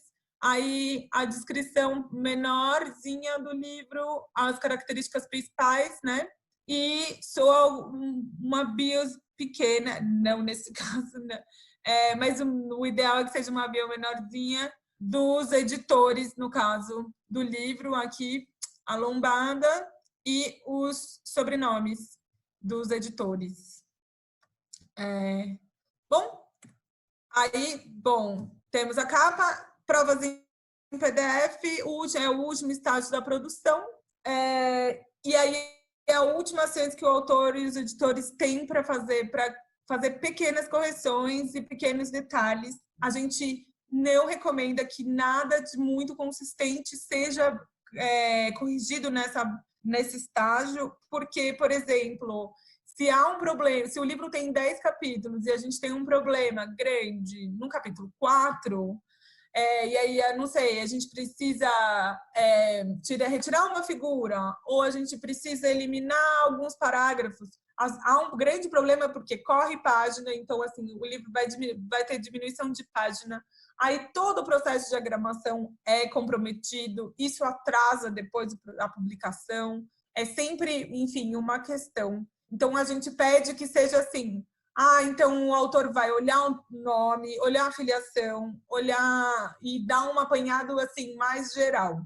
Nada, nenhuma correção de conteúdo, a não ser que seja algo, enfim, muito, muito importante. Mas a gente pede que não. E assim, como último, enfim, como numa emergência e tal, é possível a gente fazer uma correção depois da publicação, e a gente faz uma correção depois que o livro é publicado nos arquivos eletrônicos. Demora um pouquinho, porque é todo um processo e tal, mas também é possível. E é isso. E daí as provas ficam normalmente entre 1 semana e 10 dias com os autores e com os editores. Aí elas voltam corrigidas, faz toda a correção e fecha o arquivo eletrônico. E aí a gente consegue imprimir, como o Rafa disse, a gente faz a print on demand, então é a impressão digital, que é um pouco diferente da impressão offset, e vai gerar o e-book. E aí, enfim, em questão de dias, o e-book é disponibilizado para os autores. Enfim, e aí, enfim, o livro nasceu e aproveitar o sucesso que ele vai fazer. Agora, chegamos na Muito obrigada, Mariana e Rafael. Vamos partir agora, a gente já está com o tempo bem no finalzinho. Eu queria, a gente vai ter um tempinho aqui final, a gente tem bastante pergunta por Q&A. Eu queria, então, só deixar alguns recadinhos. O primeiro é que vocês, enquanto a gente conversa, vocês, por favor, preencham essas 2 perguntinhas aqui para a gente, que é bem importante para nossas análises posteriores. Respondendo perguntas, a gente não vai emitir certificado, porque isso não é um curso, tá? É um suporte, é uma ajuda para vocês.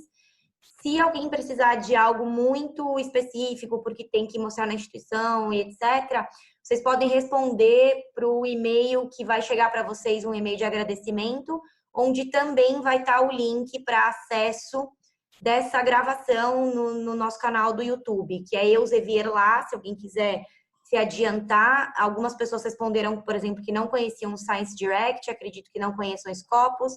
Lá também vocês vão ter acesso a materiais tutoriais, que vai ser bem útil para vocês construírem aí os seus próximos trabalhos, tá? A gente também está presente no Instagram, que inclusive é uma das perguntas aqui nossa, como é que vocês souberam do nosso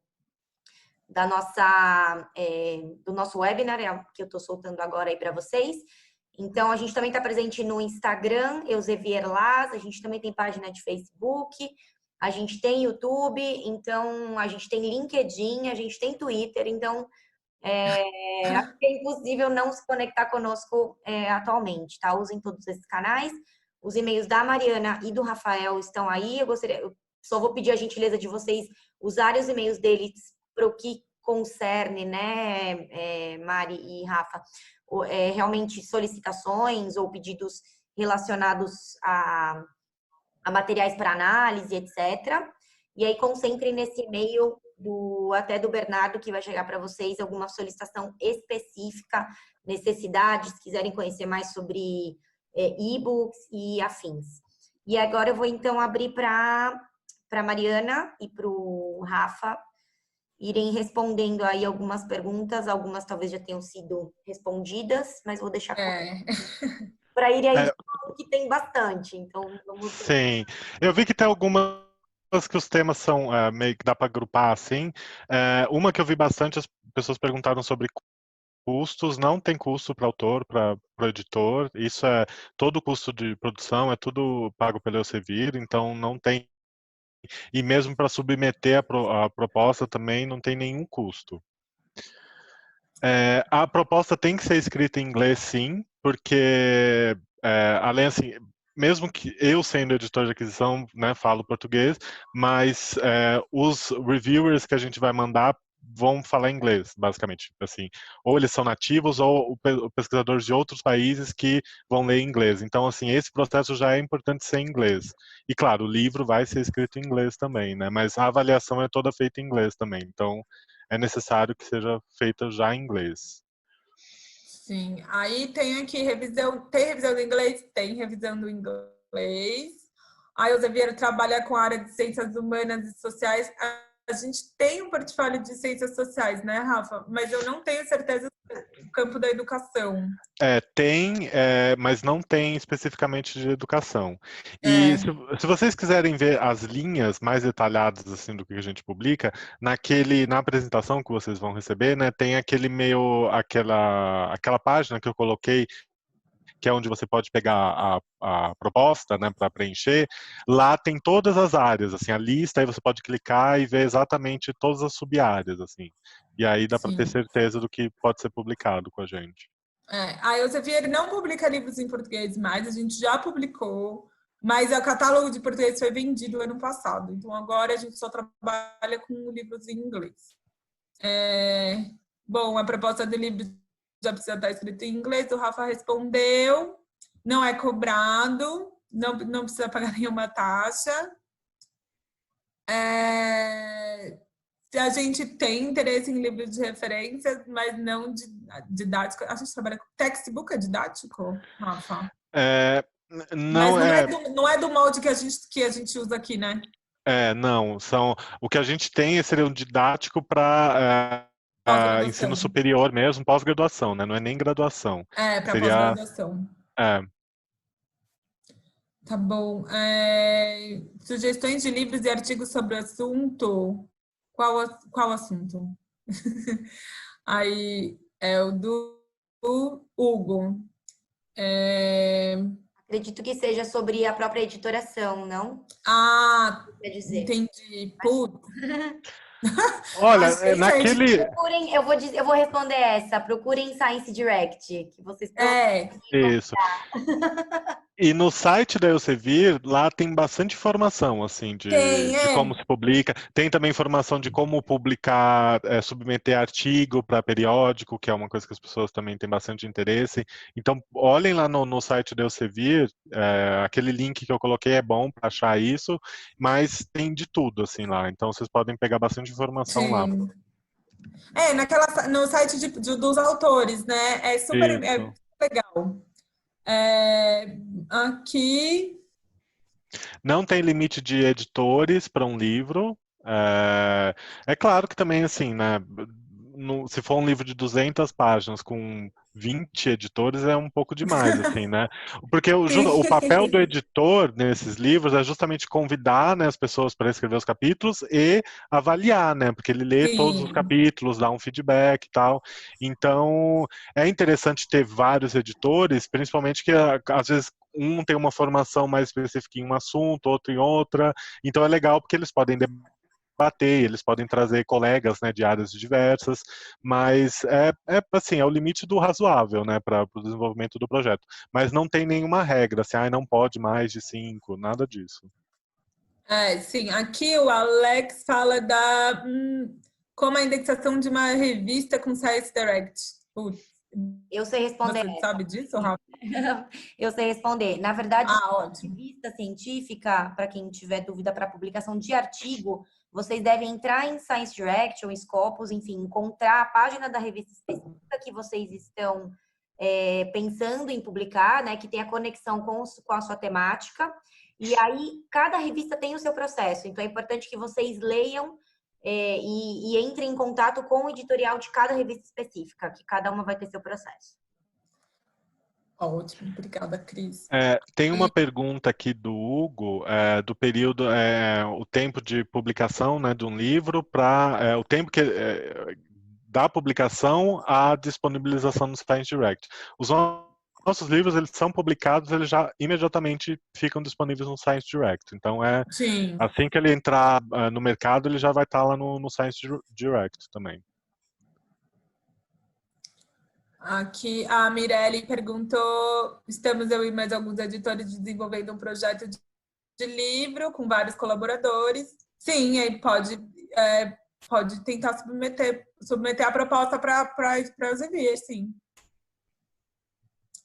Seguindo no site onde o Rafa publicou, tem um passo a passo para submeter a proposal.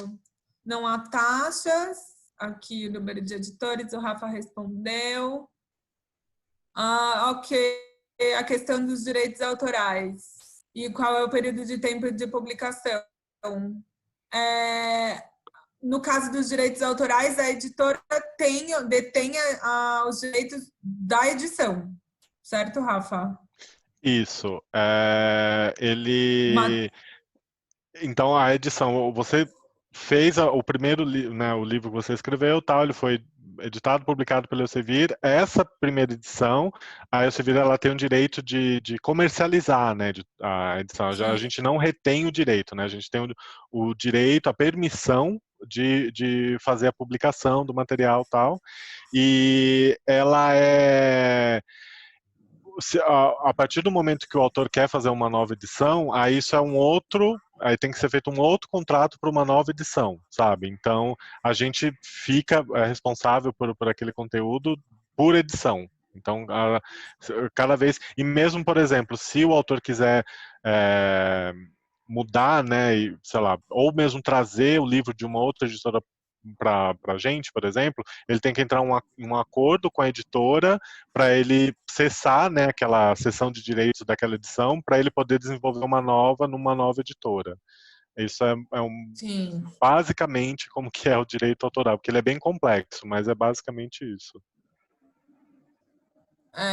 Aqui, aí o Marco Aurélio perguntou, eu gostaria que, se possível, vocês falassem um pouco sobre os critérios que foram ditos para as ciências humanas.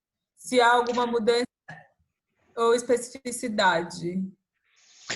Então, que ele fala justamente sobre a questão de replicabilidade, né, que não exatamente, aquelas regras que eu dei, considerações são bem gerais, é bem assim uma ideia geral. Cada área vai ter uma especificidade.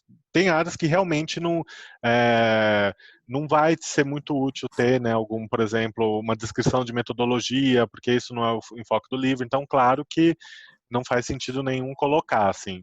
São só coisas assim, se é da sua área, se você pode colocar coisas que resumem o conteúdo, sabe, que ajude a pessoa a fixar o conteúdo, é sempre bom. Mas aquilo lá não é uma regra, assim, escrita em pedra, assim, são mais sugestões para pensar em conteúdos que agreguem valor, né, ao manuscrito. Sim. Aí a revisão, o valor médio de royalties dos autores. A média é entre 8% e 10% dos royalties. E aí, isso depende, também depende da experiência do autor, se ele é um autor, assim, é o primeiro livro que ele está publicando com a Elsevier, porque, né, a gente consegue...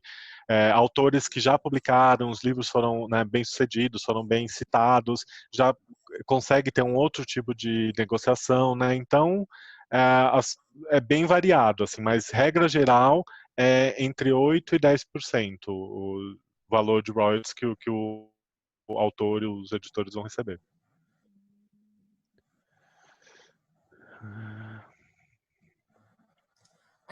Aí o Hugo pergunta, em relação aos artigos científicos, como é a atualização da base E existem diferenças entre livros e artigos? É que a gente trabalha com artigo, então é complicado. A atualização da base de Science Direct é diária. Acho que sempre está entrando, né? Sim. Conforme vai sendo publicado, ele vai ser... E aí, acho que nos periódicos, depende de quando a periodicidade de publicação. Mariana, se você me permite, na verdade, a gente tem muitos artigos que ainda nem foram publicados, tá? Oficialmente na impressão, que é o que a gente chama de press. Então, por isso que vocês, quem já é usuário da plataforma, pode se deparar, sim, com artigos que sejam já de julho desse ano, porque depende da periodicidade dessa revista específica. Então, enfim, quando ele já estiver pronto, aprovado, revisado por pares e etc., aí ele já estará disponível. Não precisa o volume todo daquele periódico estar pronto. Assim como os MRWs, lá, aquelas enciclopédias, também acontece isso. Assim, sessões que já vão ficando prontas, elas já vão sendo disponibilizadas no Science Direct. E aí, quando ficar tudo pronto, aí vai ser comercializado de forma mais geral. Sim. Há estímulo para vocês para uma publicação de obra organizada com textos em 3 idiomas? Não. No momento, não. Em inglês. Sim. Até por uma questão de produção, né? A gente já tem equipe, por exemplo, dos revisores, preparadores, todos especializados em inglês, né? Então, a gente não teria como manter essa mesma qualidade num outro idioma. Sim. Aí a Kelvin perguntou, as series são montadas pela Elsevier? Não. Todas as series e os serials têm editores responsáveis. E são eles que convidam os autores. E eles que podem propor as séries.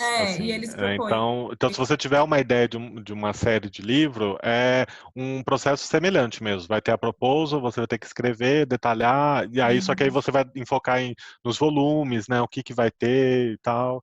Mas é sempre uma proposta também dos que vem, né? A gente não faz essa iniciativa por conta própria. De assim, então a Elsevier vai montar um livro, né? Ou vai organizar. Sempre tem um editor aí e passa por uma proposta e passa por aprovação. O que pode acontecer, assim, por exemplo, a gente acha que esse é um tema muito interessante que caberia uma série de livros. Então, a gente pode entrar em contato com alguns ou autores já nossos ou pesquisadores, né, que são conhecidos da área e sugerir, né, olha, você tem interesse, a gente percebe que isso é algo que as pessoas têm interesse nesse tipo de conteúdo, tal, então também tem essa possibilidade. Mas se os autores, né, professores, tal, quiser desenvolver, também pode propor, que aí a gente avalia, passa aquele mesmo processo. E a gente pode também fazer pontes, por exemplo, o Roberto acabou de perguntar, por exemplo, se eu tenho conteúdo que seria mais adequado a um capítulo. Se você me falar, olha, eu tenho um conteúdo nessa área, eu posso procurar livros editados dessa área e sugerir para o editor e fazer essa ponte. Sim. E aí conversa. Então, assim, eu tenho alguns autores que já publicaram em vários livros meus que eu coordeno, que fui eu que apresentei para os editores e falei, olha, essa pessoa tem muito interesse em publicar nessa área, está pensando, esse capítulo cabe no seu livro e tal. A gente pode fazer super essa ponte. A diagramação é a mesma para a versão impressa e e-book? Sim.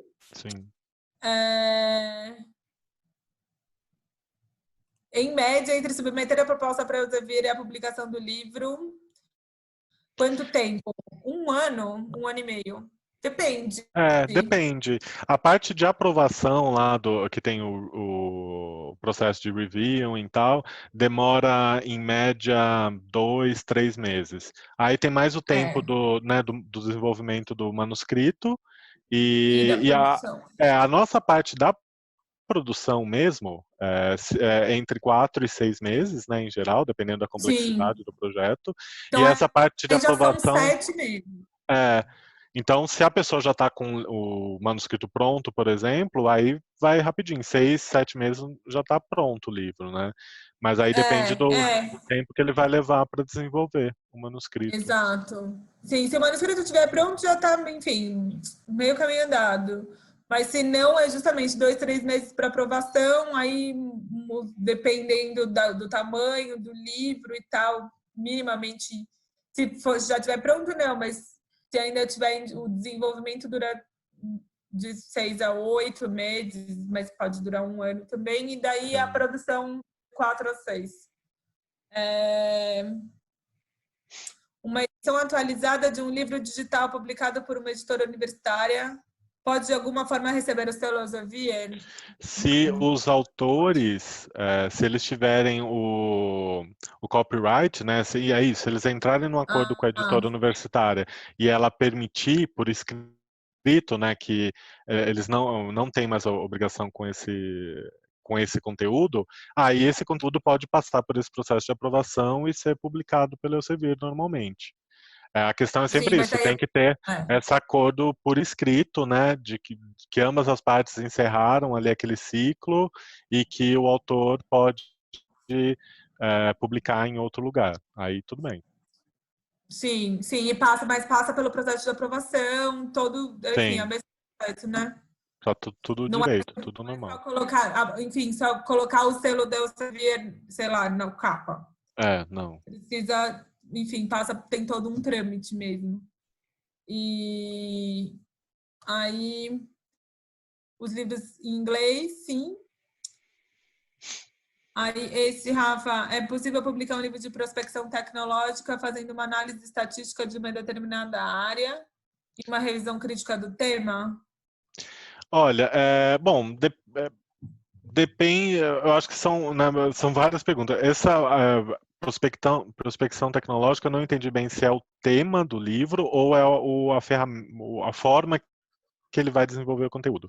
Isso que fala sobre revisão crítica de temas, assim, isso acontece. Então, a gente tem livros, por exemplo, que os autores, eles juntam vários trabalhos assim que já foram publicados, né, artigos e tal, e aí eles fazem comentários sobre esses conteúdos, assim, sabe? Mas o conteúdo inédito, né, do autor, comentando o que tinha naquele artigo e contextualizando tal, que seria uma revisão sobre o tema, né?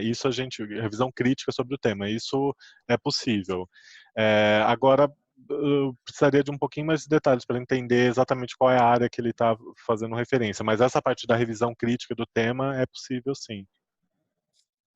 Rafael e Mari, só a Maria José está aqui perguntando para a gente, ela precisa sair. Aliás, peço desculpas e a gente foi se envolvendo aqui nas perguntas de vocês. Se alguém precisar sair e a gente não conseguir responder, depois a gente manda por e-mail. Mas eu acabei de ver aqui a pergunta da Maria José, que é qual o banco de dados de imagem para capa? Eu acho que é essa, né, Maria? Que a gente usa é o shutterstock.com. Será que eu consigo escrever aqui? Não. Shutter é SHUTTR, né? Shutterstock. Isso. Na verdade, são os bancos de imagens, né? Aí, geralmente, as pessoas precisam comprar. É que esse no Shutterstock, especificamente, o autor escolhe... Como o nosso design team tem uma assinatura. Então, a gente baixa as imagens de lá. É só dar o ID e aí a gente baixa as imagens sem custo.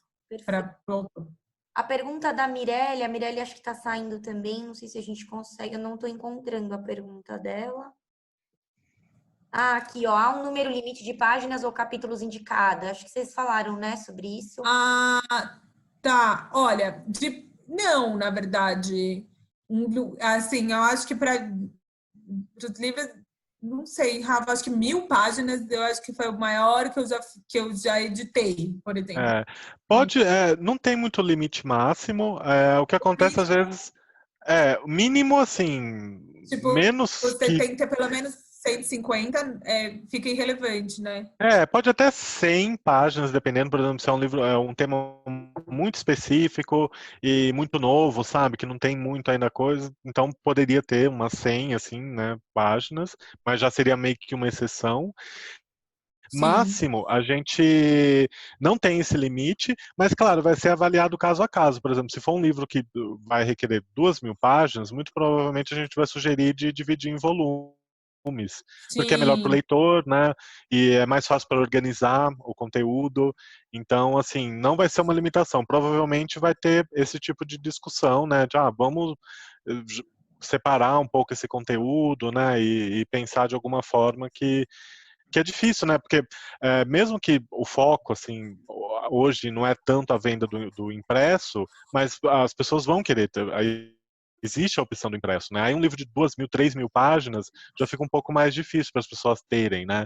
Então talvez a gente pense em, então vamos fazer, sei lá, 3 volumes, porque aí é mais fácil, né? A pessoa não vai precisar carregar logo 3.000 páginas, ela pode Pois carregar. não, eu tenho a impressão de que o POD tem um número de limitação de impressão.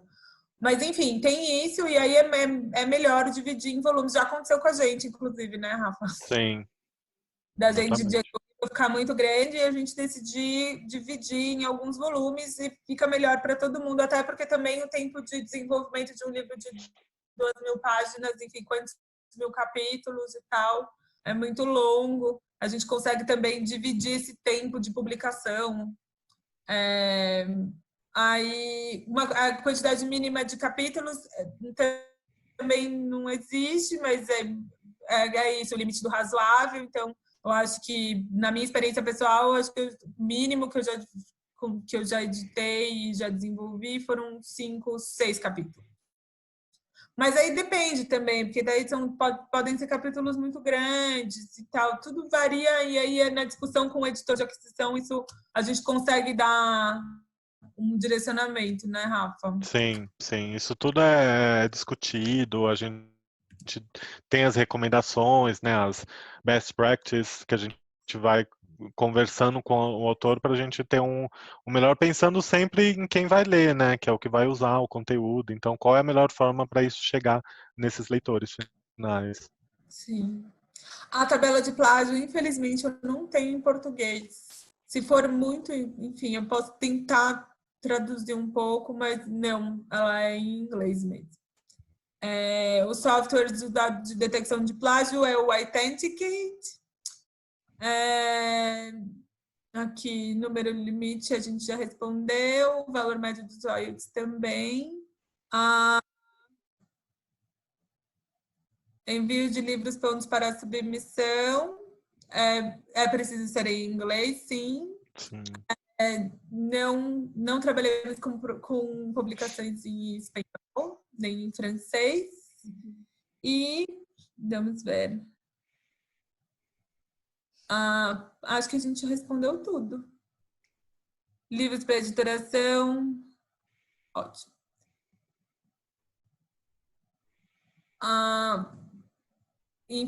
Fábio, a gente não faz essa ponte dessa parte. Até porque o nosso portfólio não... Você faz, Rafa, a gente pode fazer uma ponte entre autor e ilustrador, né? Ou a gente...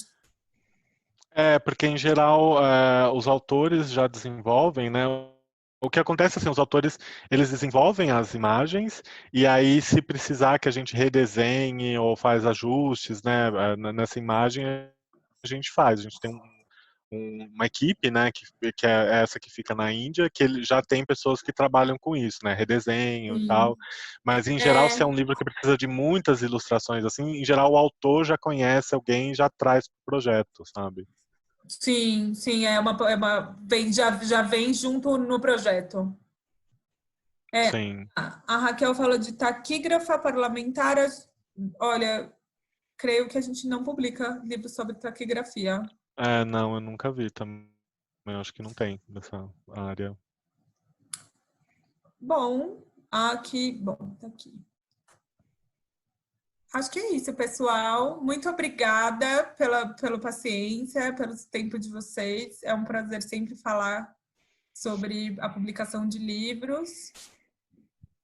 Obrigada, Cristiane e Bernardo, por também pensarem nesse webinar. E Cris, quer falar alguma coisa? É isso? Eu acho que só encerrar, dizer muito obrigada. A gente passou bastante o tempo, mas acho que isso mostra muito o interesse dos nossos autores, que nos alegra demais. E queremos ver seus livros publicados e publicados com a gente, por favor. E estamos aí. Já vi indicado algumas redes sociais para vocês se conectarem conosco. A gente tem feito bastante webinar, lives, tudo agora nessa situação aqui a gente, né, só tem vias remotas para se comunicar, a gente tem produzido muito conteúdo legal, então sigam a gente em todos os nossos canais para vocês ficarem sabendo disso. Eu vou tentar colocar o horário, tá? Não sei se a pessoa que me pediu está aqui ainda, colocar o horário do webinar que vocês ficaram aqui com a gente para já valer aí como algum comprovante. Enfim, vou tentar ajudar todo mundo. E qualquer coisa, vocês, como eu falei, podem entrar em contato conosco pelas redes sociais, pelos e-mails. E, infelizmente, a gente precisa encerrar. As perguntas não param de chegar aqui, mas a gente assiste demais. Que pena. E que bom que vocês viram no portal da CAPES. É um grande parceiro nosso também. Eles têm publicado bastante atualização de plataformas e nossos produtos. Então, queria agradecer uma vez mais, agradecer especialmente a Mariana e o Rafael pela sempre disponibilidade deles e o conhecimento enorme que eles agregam. Quando é o próximo webinar, Alberto? A gente vai ter um webinar no dia 12, o tema não é sobre esse, é bastante diferente, mas é sobre Covid-19, que é um tema também, acho que todo mundo está interessado agora, e é um panorama da ciência e como a ciência ela entra no processo de tomada de decisão dos governos. A gente está trazendo um convidado extremamente importante na Argentina. Vai ser em espanhol, eu vi que tinha algumas pessoas, acho que de fora do Brasil aqui também. E as informações estão todas lá nas nossas redes também. Tá bom? Então, eu vou deixar vocês, vou encerrar aqui a nossa gravação e vou encerrar o nosso webinar. E muito obrigada pela participação de todos mais uma vez. Uma boa tarde, uma boa noite. Fiquem salvos. Usem máscara e sigam as recomendações médicas, sempre importante frisar, tá bom? Então, um abraço a todos e até a próxima. Obrigada. Obrigado. Tchau, tchau. Obrigado, tchau, tchau.